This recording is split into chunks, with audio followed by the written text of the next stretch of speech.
الحمد لله وحده نصر عبده الصلاة والسلام على من لا نبي بعده اما بعد السلام علیکم و رحمت الله و برکاته.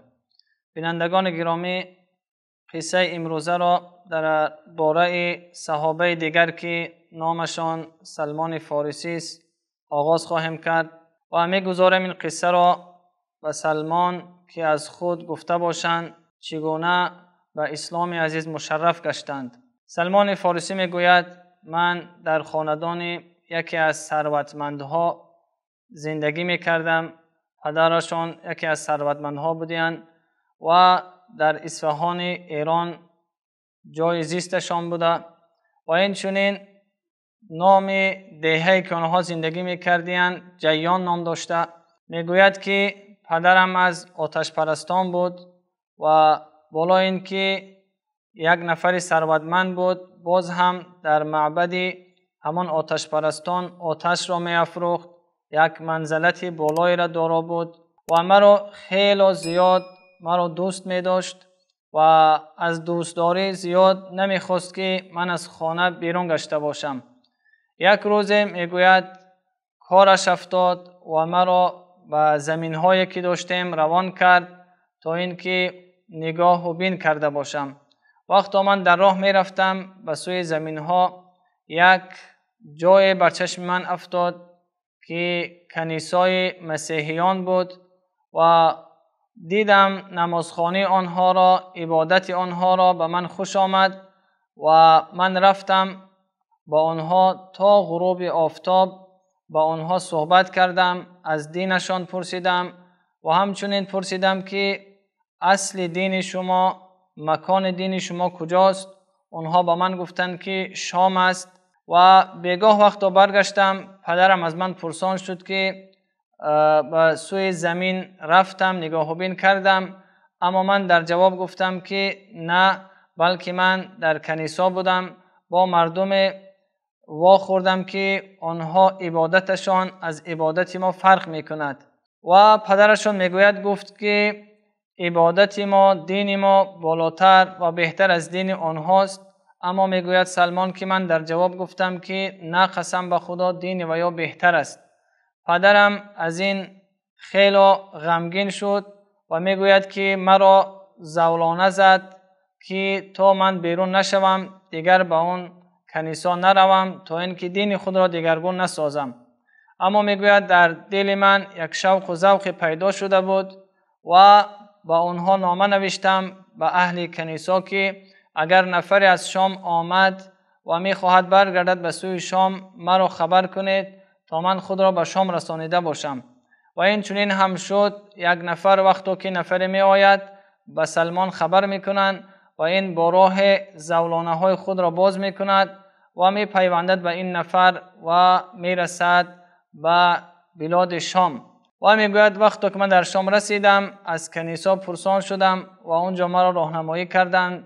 رفتم در اونجا یک نفر که مسئول این کنیسا بودند از آن پرسان شدم و قصه خود را قصه کردم که من میخواهم بر این دین شما را قبول کرده باشم و او مرا قبول کرد. میگوید و یک مدت با اون در اونجا تعلیم گرفتم از اسقف. اما اون یک مرد بده بود، یک مرد زشت بود.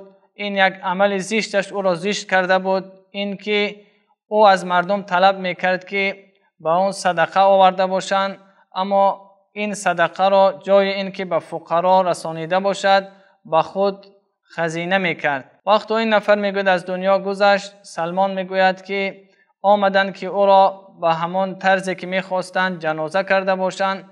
اما من میگوید گفتم که این نفر زشت است. از من دلیل پرسان شدند. میگوید من همان مکان خزینه او را به آنها نشان دادم و آنها بسیار هم غضبناک شدند و این راهب خود را صلیب کردند و سنگسارش کردند و در جای او در نفر دیگر را آوردند که یک نفر بسیار هم میگوید خوش اخلاق و با تقوا بود. از اون نفر خیلی من علم گرفتم و وقتی مرگشان قریب آمد پرسان شدم، مرا به نزد نفر دیگری روان کرد. این چنین 4 نفر از رهبان را دریافتند از یک شهر به شهر دیگر می رفتند حضرت سلمان با آنها یک جا عبادت می کردند، از آنها تعلیم دین مسیحیت را می گرفتند. در آخر راهبی که از دنیا می گذشت سلمان فارسی پرسان شدند که بعد از خود کجا توصیه میکنی من کجا رفته باشم؟ اون نفر میگوید من را توصیه کرد که دیگر در روی زمین به مانند ما چنین نفر پیدا نخواهی کرد، بلکه نزدیک است که پیامبر در عرب خروج میکند که چند نشانه دارد. یکی که در شهری که خرما در آنجا زیاد است اونجا پیدا می شود و 3 نشانه دیگر دارد که صدقه را خودش تناول نمی کند و هدیه را قبول می کند و در پشت خود نشانه مهر نبوت دارد. و می گوید سلمان من یک مقدار از چارپا به خود کسب کرده بودم. وقتی نفر گروه از قبیله کلب از عرب به سوی ما آمدند با آنها من مشورت کردم و با آنها پیشنهاد کردم که همین مالهای خود را به شما می دهم، مرا به همان دولت عرب رسانده باشید. آنها می گوید مرا قبول کردند و آوردند به سوی جزیره عرب، اما در آخر مرا خیانت کردند، هم مال مرا گرفتند و هم چون غلام مرا با یهودی فروختند و این یهودی هم سلمان فارسی را می آورد و خود غلام می کند و قرار می گیرد در یثرب یعنی در مدینه منوره. و در این زمان پیامبر صلی الله علیه و سلم در مکه خروج می کنند. می گوید سلمان از سببی که من غلام بودم همه خبر به من نمی رسید، خبر از مکه بر من نرسیده بود که پیامبر برآمده. اما می گوید وقتی که پیامبر صلی الله علیه و سلم به مدینه آمد حضرت سلمان خبردار می شوند و یک مقدار خرما جمع می کنند و می برند به سوی پیامبر صلی الله علیه و سلم و می گویند که شما یک مرد فاضل و صالح هستید و این صدقات مرا قبول کنید. پیامبر صلی الله علیه و سلم صدقات را قبول می کنند اما خودشان تناول نمی کنند، به اصحاب گرام می رسانند، به آنها می دهند و یک نشانه خروج می شود. نشانه دیگر را که باز هم سلمان از خاندان خود از خانه خواجه خود خرما جمع می کند و پیامبر صلی الله علیه و سلم می آورد و می گوید که اینش هدیه هست و پیامبر صلی الله علیه و سلم از هدیه تناول می کنند. نشانه دوم معلوم می گردد و نشانه سوم این بود که مهر نبوت را دیده باشد. در یکی از جنازه ها سلمان فارسی کوشش می کند که پشت پیامبر صلی الله علیه و سلم دیده باشد و پیامبر صلی الله علیه و سلم این را درک می کند و پشت خود را گشاده می کند و سلمان مهر نبوت را می بیند، او را بوسه می دهد و گریان می شود. پیامبر صلی الله علیه و سلم پرسان می شود که شما کی هستید؟ چرا گریان هستید؟ و قصه خود را قصه می کند که من سالهای دراز دنبال حقیقت هستم و این آخران نشانه‌ای که به من گفته بودند در شما پیدا کردم و اونجا مسلمان می شوند. پیامبر صلی الله علیه و سلم از اسلام سلمان خیلی خوشحال می گردد و این چنین به اصحاب خود این قصه را قصه می کند و سلمان این قصه را برای اونها می رساند، اونها هم خوشحال می گردند. و یکی از مشکلاتی که اونجا پیدا می شد این بود که سلمان فارسی غلام بودند و رحمت للعالمین ببینید که یک کوشش خیلی زیاد می کنند تا این نفر را از غلامی آزاد کرده باشند و با اون سلمان می گویند که با خواجه خود با سید خود پیشنهاد کن که تو را آزاد کرده باشد با یک مال. وقتی پیشنهاد می کند یک مال گرانی را و سلمان امر می کند، یکی این که 500 نهال را باید هیچ کدامش نخشکیده رویانیده باشند، دوم یک مقدار طلا را می خواهد. پیامبر صلی الله علیه و سلم به اصحاب خود امر می کند تا اینکه این نهال ها را کمک کنند با سلمان و کمک می کنند و خود پیامبر صلی الله علیه و سلم هر یک نهال را در زمین می گذارد و هیچ کدام از این نهال ها خشک نمی گردند و این چنین یک مقدار طلای را به سلمان کمک می کنند و او را آزاد می کنند. این است دوستان عزیز که مهمان پروری پیامبر صلی الله علیه و سلم و رحمت او و این چنین کوشش برای آزاد کردن مردم، برای آزاد کردن غلامان از غلامی. و درس دیگری از این میتونیم برداشت که ببینید سلمان فارسی در یک عائله ثروتمند به دنیا آمد اما به خاطر حقیقت عائله خود را ترک کرد و به سوی دنبال حقیقت رفت. دوم درسی که از این قصه دوستان ما برداشته میکنیم این است که یکی از روحبان را ما در اول خواندیم که مالهای مردم را جمع میکرد اما برای فقرا نمیرسانید و به خود خزینه میساخت.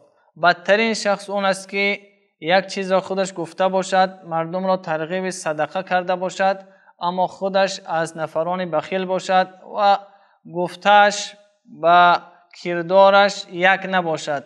این دوم درس است که ما باید کوشش کنیم که هرچی از ما گفته می شود در عمل هم دیده شود. و دیگر از فضیلتی که حضرت سلمان فارسی دارند، پیامبر صلی الله علیه و سلم روز دست مبارکشان را در کتف حضرت سلمان گذاشتند و گفتند که لو کان العلم بالثریا لتناوله رجال من هؤلاء، اگر علم به ثریا هم به آسمان هم رسیده باشد، از فرزندان این نفر، از فرزندان سلمان نفران پیدا می شوند که این علم را نائل می گردند. این یک بشارت بزرگ است به مردم اهل فارس که از جانب پیامبر صلی الله علیه و سلم داده شده. و اینچنین دیگر فضیلتی که حضرت سلمان دارا هستند، خود را همچون بیگانه حس نمی کردند. از دوستداری زیاد اهل مدینه می گفتند که سلمان منا، سلمان از ماست. و اینچنین اهل مکه همچنین می گفتند که سلمان منا، سلمان از ماست. و حتی خود پیامبر صلی الله علیه و سلم چنین گفتند که سلمان منا اهل البیت، سلمان از اهل خاندان ماست. و شرافت دیگری که حضرت سلمان دارند، روزی از اونها پرسیده شد که شما فرزندی کی هستید؟ در جواب گفتند که من فرزند اسلام هستم. زمان این خبر به گوش حضرت عمر رضی الله عنه رسید. حضرت عمر گریان شدند و گفتند، چنین جمله را تکرار کردند که من هم فرزند اسلام هستم. دوستان عزیز، از این قصه باید عبرت آموخت و مانند سلمان فارسی علم را، حقیقت را دنبالگیری کرد. در هر کجایی که حقیقت را که پیدا کردیم ما باید پیرو حقیقت گشته باشیم. خداوند از ایمان سلمان فارسی، از اخلاصش، از تقوایش برای هر یک من و شما کمی هم باشد نصیب کرده باشد. و السلام علیکم و رحمت الله.